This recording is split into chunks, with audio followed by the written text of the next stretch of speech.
everybody, welcome. This is Pindorama Terra Brasilis here at Dublin South FM. Thank you for tuning in, thank you for your company. I will be your host for the next hour. My name is Fernanda and I have a legend here.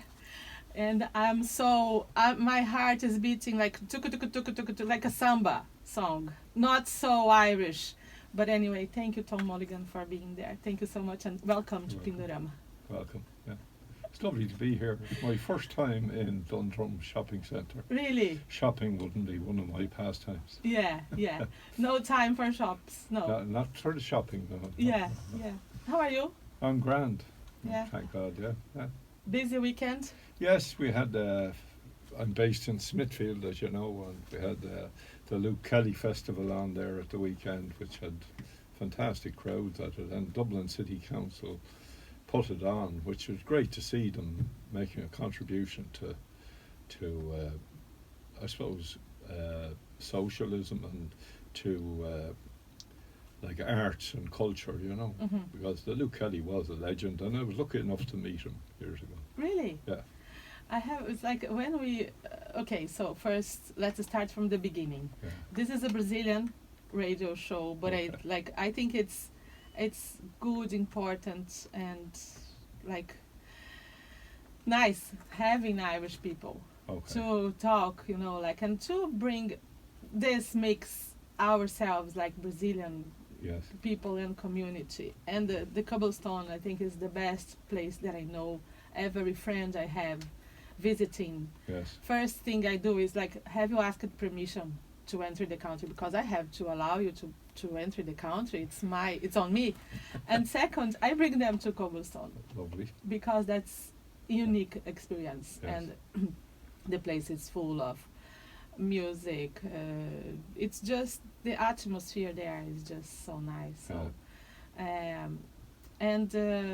I think, of course, I like back in 2021, I was protesting at the door, like Save Cobblestone, and the Brazilian community We're there. was all together and motivated to fight. So thank you for opening the doors to us. Well, we had a lovely Brazilian lad working for us there at the time, Guilherme Barton from Sao Paulo, you know. Yeah. And he's finished his education. He did his education in the TUD, the Technical University in Grangegarman, and he worked with us while he was studying, you know. But he's gone back now to Brazil.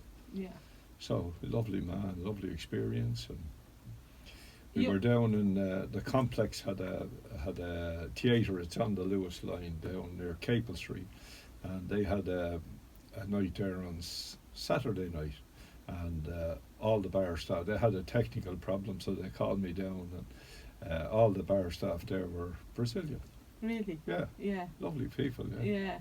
And when did that happen? When Brazilians started arriving in Dublin? Because you were there since the 80s. Yes. You might like seeing the changes, not only massive changes. Yeah, but like regarding Brazilian community. Yeah. Do you have a time like when we start moving to Dublin and getting mad with Guinness and not living anymore? Never, no more. Well, I suppose Guilherme might have been the first actual individual from Brazil that worked there. Okay. But we had encountered Brazilian people and a lot of South American people. And indeed, we were kind of lucky enough that was we even had some Chinese people working there. We had two lovely girls. One of them is married here now and has family, and the other one went back to China. So they were lovely. They were kind of a lovely introduction to, I suppose at the time, I'm there 40 years now, and we would not have encountered, when we were growing up, many foreign people. We would have seen the odd American coming in, we would have seen the odd European, but to see the world arriving at your feet was really beautiful, you know, because everyone has something to say, and everyone has a story, and their stories are fanatical sometimes, and fantasy all rolled into one, you know. Yeah.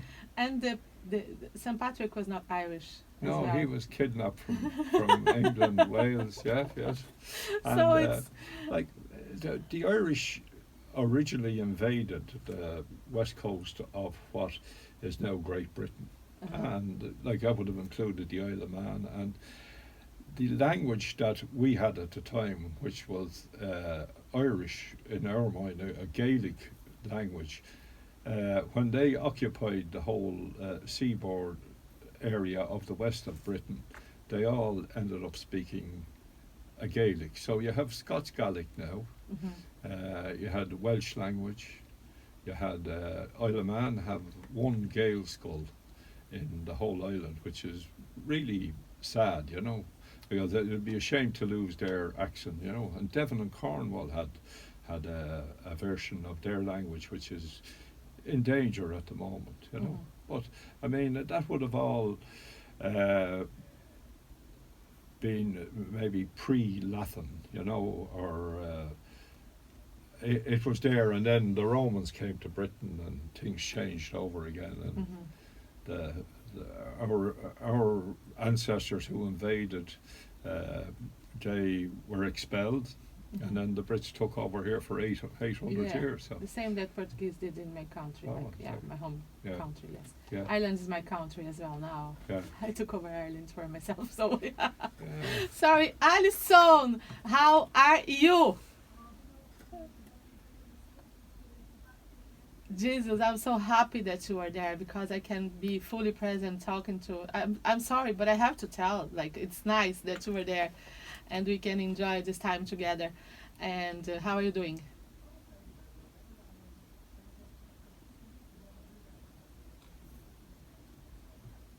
Yeah.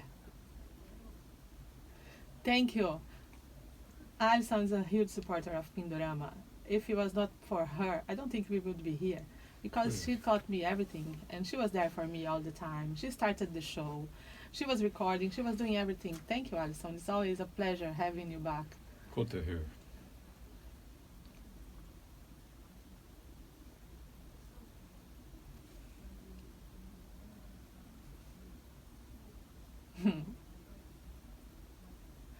I have good teachers, that's why.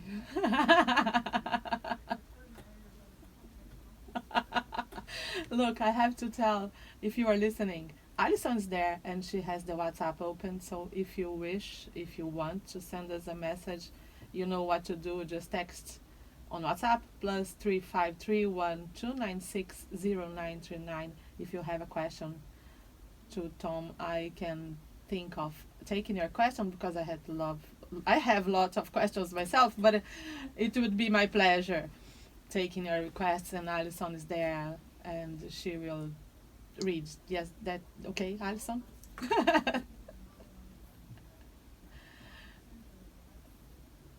Thank you so much. Yes.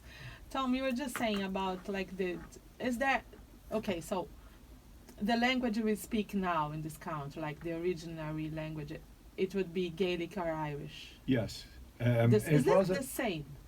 It's there are variations of it now, but back then it would have been a kind of a standard countrywide. Maybe it would have come from various backgrounds. Like, I mean, the first people that arrived in Ireland walked here, and they walked here because the ice age was receding, and they were enabled to cross the seas by the fact that the ice was still fairly solid, and they arrived here, and they came from various parts of Europe and Africa, and they would have established a language here after generations. Africa. Africa, Really? yes. We remember we had a fella called Michael Collins. He was an actor, and he was also an Irish traveller, and his wife would have been an activist, and he did one of these DNA tests for a TV show, and they traced his ancestry back to part of it anyway, back to Africa, you know. So Wow. God knows how long ago that was, or you know, but interesting, very interesting people. Yeah. Yeah. So, how do you think? What do you think that saying "no Irish, no. Okay, so No blacks, I'm no mixing Irish. things. I'm mixing things now, because like I heard more than once that Irish people were used to be called as the niggers Yeah. from Europe. Yes. Well, I think that. No connection with these travelers. No, it was more Yeah, than yeah. prejudice itself.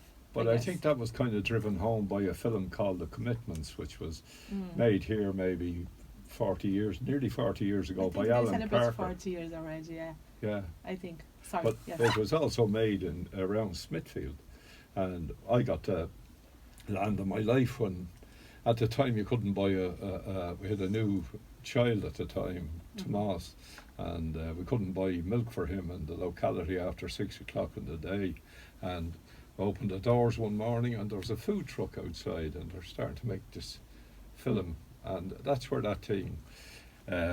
Statement came out of, we are the Black Sea Europe, Okay. Yeah. Well, it's well worth seeing, but it was made in Smithfield, and it was about a band called The Commitments, Okay. So a Okay. fantastic film. He also made a film called Mississippi Burning, Yeah. which was another fantastic film. Yeah. Yeah. Yeah. So, just to finish this, I'm so curious, and of course, I'm using your expertise because you have a degree. You hold a degree in history, Irish Yes. history. Well, history and Irish folklore, yeah. Irish folklore. Yeah, Okay. yeah, Yes. yeah. I went in 2006. Mm-hmm. I went back to university because I had never finished my leaving cert. Because I left school in 1969 when all the secondary school teachers went on strike, and then I got a job with a nice insurance company. Yeah. So I no reason to go back, Yeah. But then it was thrown up at me at home one time when I asked my son Tomas again to finish his education, which he refused to do because I had dropped out of school at the junior cert level, after junior cert. And so I said, well, I have to do something This here. was his excuse. Pardon? This was his excuse to not to finish. Yeah. My son did the same to me when I said him to stop smoking. Yeah. And he said, okay, someone smokes as well. So I quit smoking and he's still smoking. Yeah. Anyway, yeah. But let's move back to... Yeah.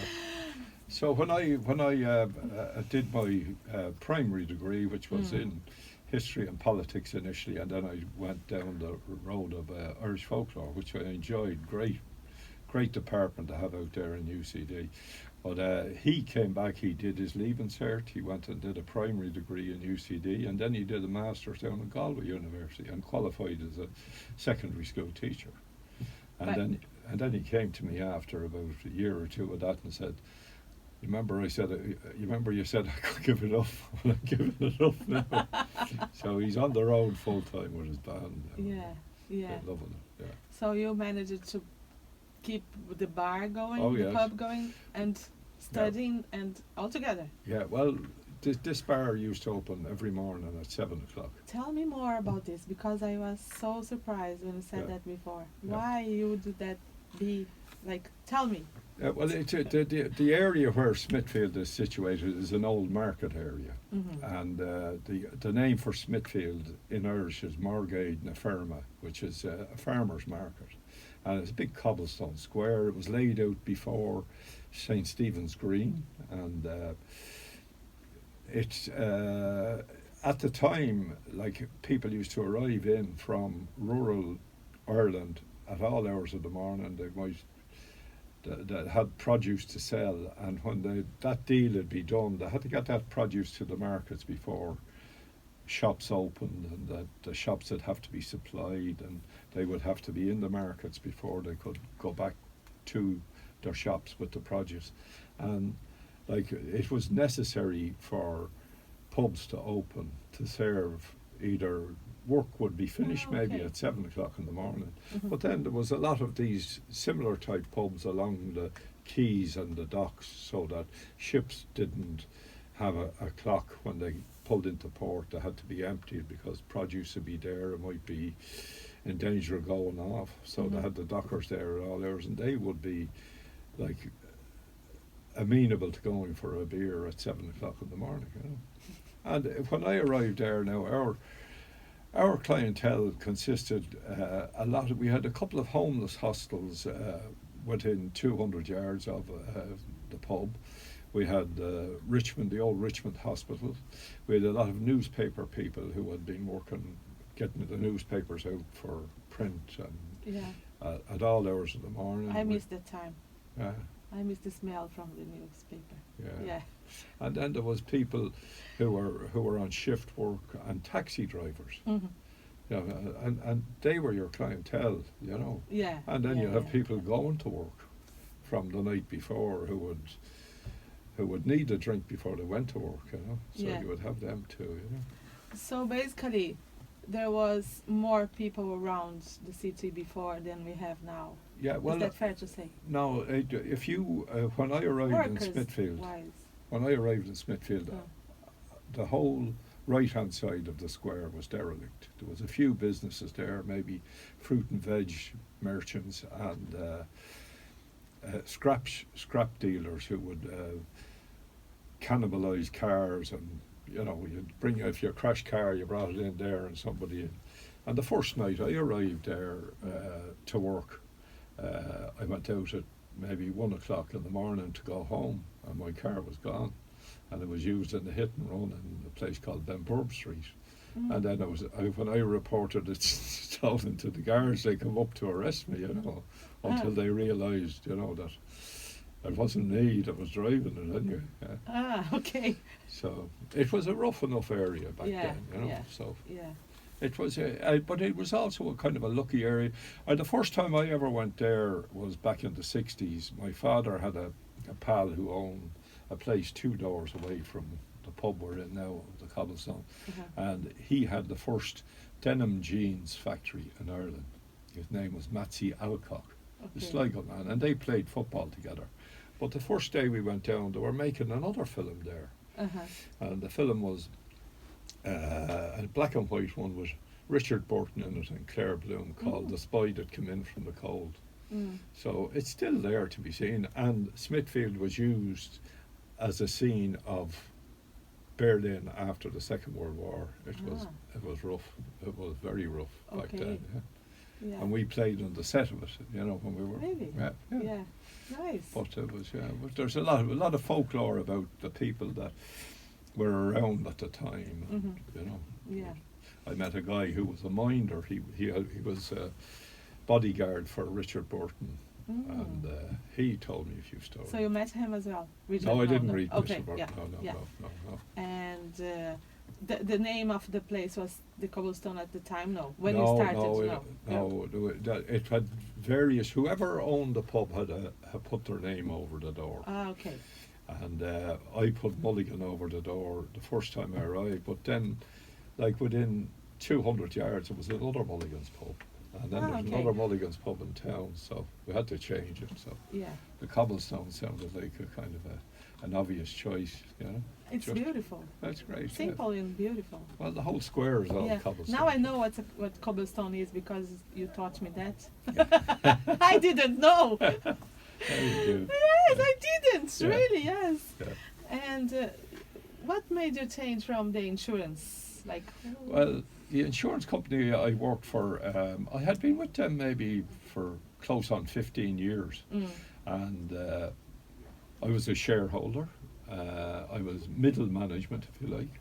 And one day it was announced that the company had gone bust. And it was an Irish-owned insurance company called the PMPA, which stood for Private Motorist Protection Association.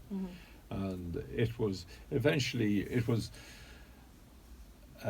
taken over eventually. It was bought and sold a couple of times, but it is now part of the AXA group, you know, so they are worldwide. They're worldwide. Yeah. So when it went bust,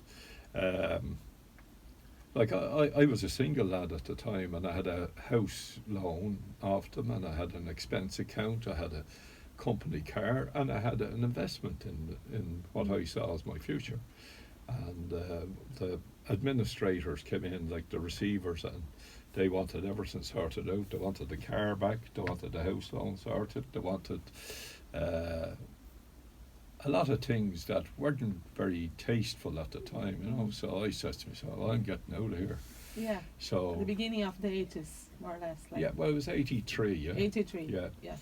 So I was going to emigrate to America, and then this other friend I had a pub in a place called Black Rock outside of Dundalk, lovely seaside village, and he was getting out of it. So I went up there for 4 years, and that's where I met my wife, and my brother came up to help me for one day, and he's still there, and he met his wife there. Oh, nice. Yeah. So he's still there now, 40 years later or more. Yeah. And you are? I'm here in Dublin. Yeah. Yeah. The Cobblestone, yes. Yeah. Yeah. So I have my wife would be from Armagh, which is just north of the border, and she had an interest in music and singing, and that's how we met, you know. So you are a musician as well. Bad one, yeah, bad. Yeah, not but, true, but anyway, yes. Yeah. Everybody that's good, they tend to say, no. No. Yeah. Your family is big into music. Yeah. My father came from County Leitrim, a place called Barnacoola, which would be on the borders of Longford and Leitrim, but in Leitrim itself. And he came up, he was the eldest of a family of 7, and he said, I'm not waiting around for the farm. So he came on the train to Dublin with his fiddle under his arm, got a job, and ended up working for a life assurance company. And married my mother, who was a sister in Holles Street Hospital. And they had 8 children, and they're all still alive today, and they're all in good form. All of them musicians? No. All of them into music as well. Your brothers, but whilst they're into music, I have a sister who has a couple of paintings on show in the RHA at the moment. She's a graduate from the National College of Art and Design. She's Tom Mulligan. And she would be our youngest sister, and the first woman of our family ever to go to college, and made us all seriously proud, you know. Yeah. She lives in Blackrock here in Dublin. Yeah, lovely girl. Yeah. And your children are there as well. Yes, musicians. I have a son, Tomas, the fella that went back to school, and he is now got a band called Ishpeeny Naher, and they are kind of a variation maybe of the Pogues or that style of music, you know. And he also he helps me in the pub a lot, and takes care of our social media, and he's a great help now. And I have a daughter, Shiva, who was out in she's leaving Colombia in South America today and coming back. We hope maybe she'll be here tomorrow, you know, with any luck. Nice, yeah. And she's a school teacher, and we'd be glad to see her home. She's away a long time. We had to go out. We met her years ago when she was going through Argentina, and we did end up spending an afternoon in Brazil, you know, up near Which is Gazu fantastic. Yeah. Yes. Lovely. Okay, so Argentina, I feel... it's just like I don't like that thing that Irish people, you know, have with Argentina, because I don't think it's fair. Well, I feel jealous, to be honest. That's me being jealous. So, and which part of Brazil have you been? It was on the border. There's 3 countries meet, like Brazil, Paraguay, and Argentina, and they meet near a water-based attraction called the Gazu Falls. Iguazu Falls? Yeah, Iguazu. Yes, correct. Yes. Yeah. Wow, so I don't know that place yet. Well, we went to the Argentinian side, and the tour guide asked us would we like to go to Brazil for the afternoon, so we did. And I have to think that it was a lot more dramatic from the Brazilian side than from the Argentinian side. Yeah. But it was beautiful. We'd never have seen it, only my daughter was passing through. Yeah, so Iguazu, very good. Yeah. And then I have a youngest daughter, is Maeve, and she's a teacher in a Gael school in Dublin, in North Dublin here, and she just loves teaching, and she's a musician as well. They're all musicians, but she is in July. She's teaching concertina down at the Willie Clancy week in Milltown Malbay in County Clare, and then she's heading to Osaka in Japan to play for 6 weeks with her band at the World Expo Fair. So that's Japan. What a lovely way. Yes. Our youth was maybe a highlight might have been a day trip to Bray on the train. You know? Yes, yes, I know. Yeah. Yeah, I remember that time. And so you've, because you're there for long, you have seen like so many different times, and you managed to survive, to Yes. be there, and to be relevant Yes, yes, to the community yes. and to the city itself. So I can like imagine how it was in 2021 when all Yeah. that story with the hotel started. Yes. And do you think, like, because the excuse was building hotels, does Dublin is safe from this thing, this Yeah. mindset now? Is Yeah. that happening again? Well, How is the story at the moment? well, for the first time, when planning permission was refused for this 9-story hotel, it was appealed by the landlord, the developer, and he didn't withdraw his appeal up until like hours to go. You know, when the appeal process would have expired. But one of the reasons, there was 4 reasons that the planning permission was turned down, and one of them, which had never been used before or never happened before, was on the grounds of culture. Yeah. And the culture, it is like culture, as far as we are concerned, is something my father helped start a drive for when he came to Dublin with his fiddle under his arm, and he helped form what they call the Fiddlers Club, which was based in Church Street. He was involved in the original foundation of the Pipers Club and Cultus, and which is now a nationwide and a worldwide organisation promoting music. He brought us off to the Gaeltacht, even though he couldn't speak Irish himself. He brought us to the Gaeltacht so that we could learn our own language, and he was very driven when it came to matters relating to culture, and Irish culture in particular.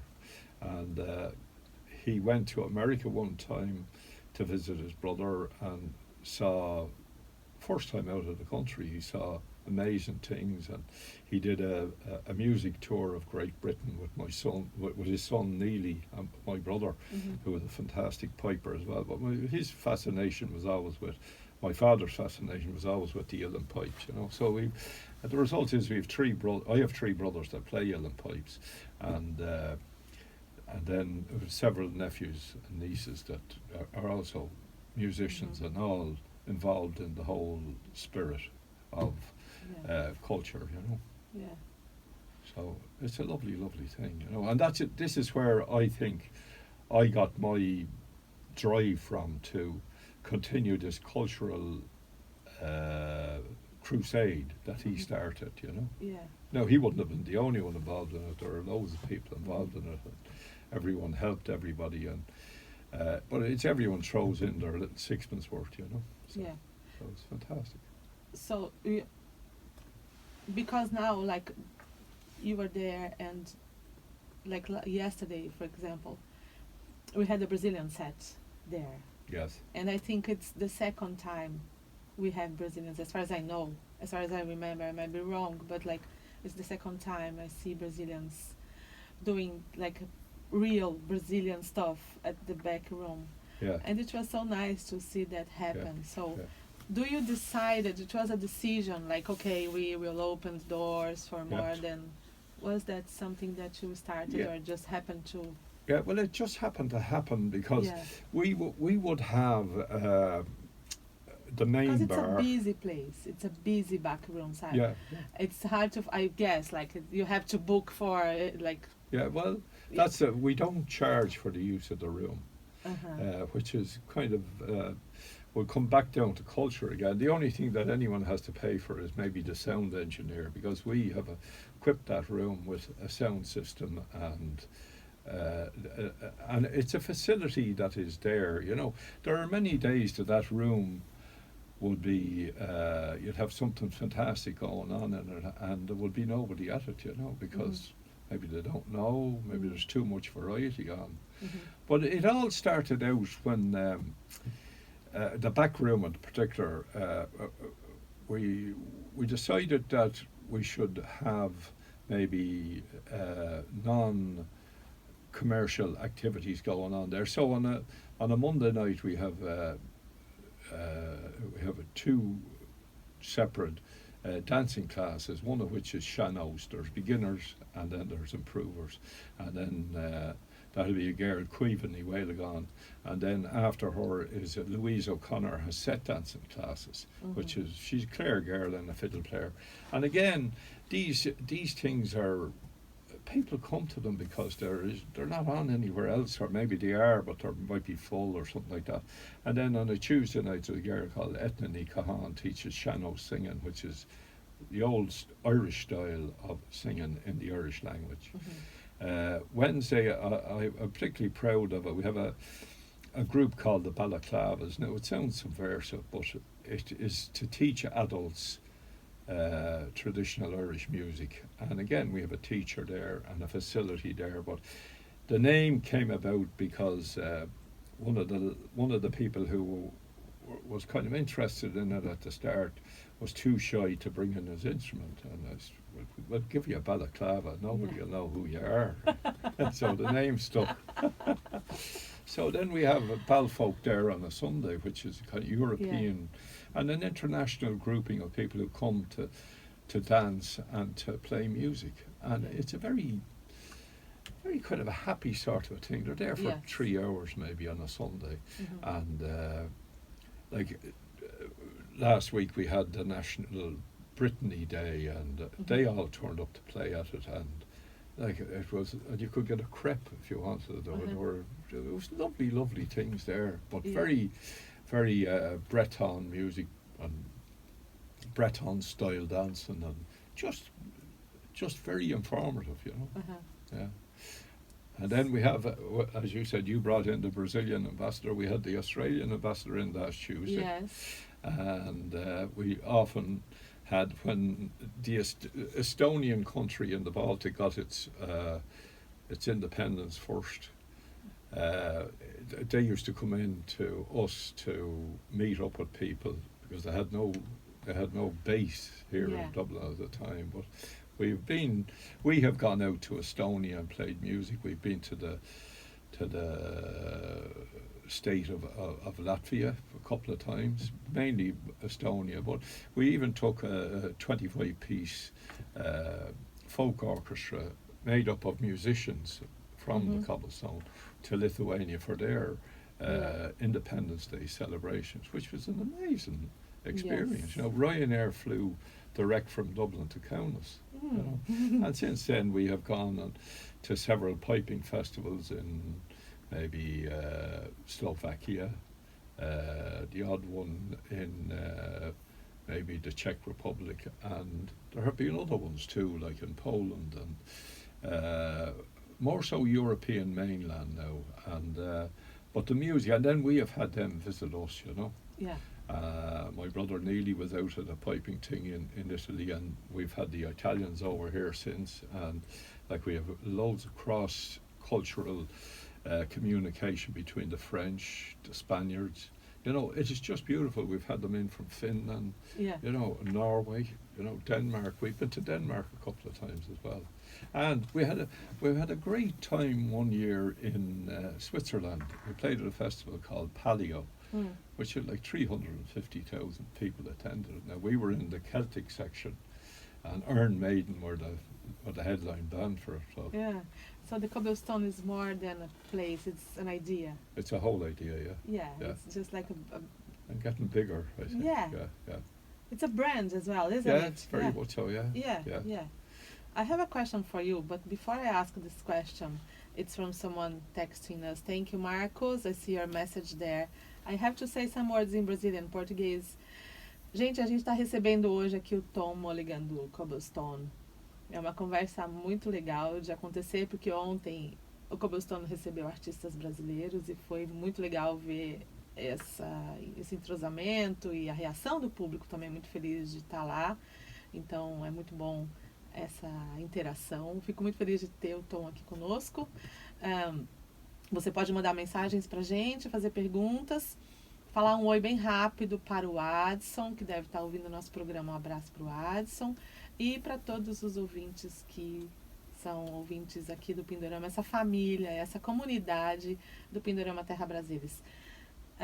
Okay, so let's go back to English. Next, I have to just give a short message again because we have an artist, a Brazilian artist, coming to Ireland for the first time. And he is playing next Tuesday. I will let you know that we have tickets for you. Yes, if you are listening to Pindorama, it's very easy. You just have to tag his name, and then we will give you two pair of tickets, and he will be playing next Tuesday after the bank holiday. So if you want to go and see Leo Media, you can just tag him in any post of Pindorama. You just type at Leo Media and at yoyoma.live. And he is a Brazilian musician. He is coming to Dublin for the first time, and this is happening on the 3rd of June. So next Monday, it's bank holiday, but we will be here, and we have guests next Monday. So just come along. We will be speaking in Brazilian Portuguese, half of the show, but yes, we have guests next week. And we have this pair of tickets. I will be there, of course, because Leo Media is his beautiful voice and his music is so nice. I hope you can make it. Just comment at any post of Pindorama at Leo Media or at yoyoma.live. And we have this gift for you, and I will be there, and I think it's gonna be nice. So the question now for you, Tom, it's from Marcus. Marcus is a regular listener, a huge supporter of Pindorama. And he is starting a conversation that I really want to have about the pub itself. What makes a pub famous, in your opinion? The tradition to keep the customers, the structure, or the history behind the establishment? Thanks. Well, I suppose we have to go back to when the pub was established, and the pub was established in the 16th century on that site. Now, but the building that is there now would be there since the 1800s, possibly pre-1800s. So it is an old style pub that had a bar on the ground floor. It's a cellar underneath where kegs come in and all that. And on the middle floor, it used to be, at one stage, it was a living area for the publican and his family. And upstairs, the 3rd floor, would have been bedrooms. Mm. But when myself and my wife Pauline got married, we used the top floor as a 2-bedroom apartment. And that's where Tomas, our son, was born. So we moved in there in maybe 88, and it was as I told you earlier, it was an early morning house, and it was like there was a television there either end of the bar. Mm-hmm. There was dartboards, maybe at the height of it there would have been 12 dart teams, so 7 nights a week there was darts playing there. Mm-hmm. And a pool table. So it was a regular basic bar. And then we noticed one time that the developers started to come in, and they started building housing around. Now the square was derelict, you know, and there was loads of dereliction. No matter where you looked, in every direction around Smithfield there was dereliction. Yeah. And it was kind of like a forgotten parish. Yeah. And we said, well, if this is going to happen, we better be ready for it. So, like, I mean, every morning at 7 o'clock, from 7 to 12 was where we made our money, I suppose. But there was always a row or two every week, you know, and threatened rows every day, you know, and you just had to deal with them. So we said, well, there's maybe a better life for this. So I had what my father had started when he came to Dublin with the music and all. I said, well, we'll try that. So we got rid of the television set, yeah, both ends of the bar. we got rid of the pool tables and we got rid of the dartboards, and we just was made risky. it obvious. Yeah. Now, it was hard. We still opened Yeah. at 7 in the morning, but we brought music in, and the first night we had music was a Friday night. And we had my brother Neely, who was an uilleann piper. There was Larry Kinslow, a concertina player. Vincent Harrison was also a fiddle player, lately retired from New York, and a lad called Sean O'Brien. So the four of them. And even that night there was a row down the end, and we had to push them out. You Yeah. know. Well, Yeah. that was the start of it, you know. But it was something that kind of grew organically. It was frowned upon at the start. Musicians didn't want to come there, and people didn't want to come there to be entertained. But we kept it up, and the result is there now, as you see it, and as you witnessed there Yeah. at the weekend, you know. Yeah. Always busy. There is no day. Well- If you go there on Monday or Tuesday, every time that happens to me, like Yeah, it's always, and we always find music there. yeah, Every day, every day. which is so nice because like you can really show like this is Irish music. Just yeah. come and listen. Yeah. And And it- it's fantastic for all the visitors we get there. Now, I was there one Friday evening, and some Basque musicians came in. Now, the music they played wasn't essentially Basque, it was more Spanish than Basque, and they played for maybe 15, 20 minutes. And it's up on Instagram if anyone wants to look at it. It has 60,000 plus hits for yeah. the short clip that's in it. And after them we had four lads in from Indianapolis in Indiana, and to all intents and purposes they looked like they modelled themselves on a band that was around in the 60s and 70s called the Clancy Brothers, and they all wore Aran sweaters and they sung the ballads, and they only went out the door. They did their 15 or 20 minutes. This is in the middle of the session, you know, people are playing, are there, and they took a spot. And then these two musicians came in from Paraguay, one on the harp and one on the guitar, and one was living in Spain and one was living in Germany, and their music was nothing short of phenomenal. You know, it was incredible. And then we went back to our own music, but those musicians were recorded, and it's not every day that you would have such a selection and variety of musicians. And then we had a guy in from Romania one day about 2 months ago, and he was doing Irish shanos dancing. Now, you know, he was phenomenal, you know. And then we have a lad that came in to us. He was a lovely flute player, and he had the same name as myself, Mulligan, with no relation.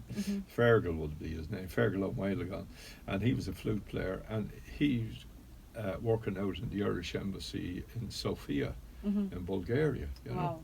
And beautiful place. Oh yeah. The food there is amazing. Yeah. I love the food in Sofia. I haven't got there You yet. must go. Yeah. Because our former president, Dilma, she is like her family. Her father is from Bulgaria, so I had to go to visit, you know, anyway. But yes, it's beautiful. And when you think about like my way of thinking, speaking of a pub, we always think about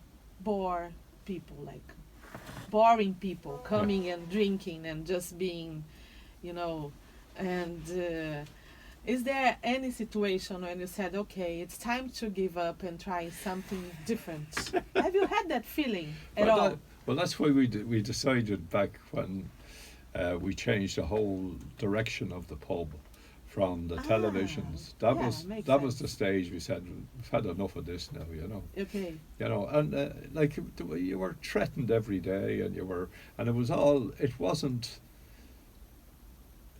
evil stuff. It was just drink talking, and people. What's the drink talking? Drink talking. Yeah. Tell me. Well, people get drink and they get kind of brave. What kind of? Because in my country, in Brazil, most of we have. I was trying to pick only one song talking about drinking, and the list is huge. Yes. Of Brazilian, and everything about pain and disappointment, love, suffering. So they are nice. We sing that songs, Yeah. and they are tacky. But like we have a huge. And what about Ireland? What kind of conversation, bad, boring conversation that drunk people tend to have? Well, we don't see as much as we used to of Okay. that type of thing. Now, you're talking about the style of songs, and we have them in the Irish tradition. We also have Really? them in the Irish language, and there are some very happy ones, and there are some very funny ones, and some very sad ones, Okay. and they are part of our tradition, and you can go back as far as you want. There's also songs of emigration and songs of dispossession, and and songs that make you weep, but like my wife and daughter Pauline and Maeve were up on Arranmore Island off Donegal last weekend, not the one just on at the Féile Rocherua, which was a singing festival, Mhm. and it was phenomenal. They've Mhm. come back, and it made me jealous that Yeah. I stayed here and they went off and enjoyed themselves.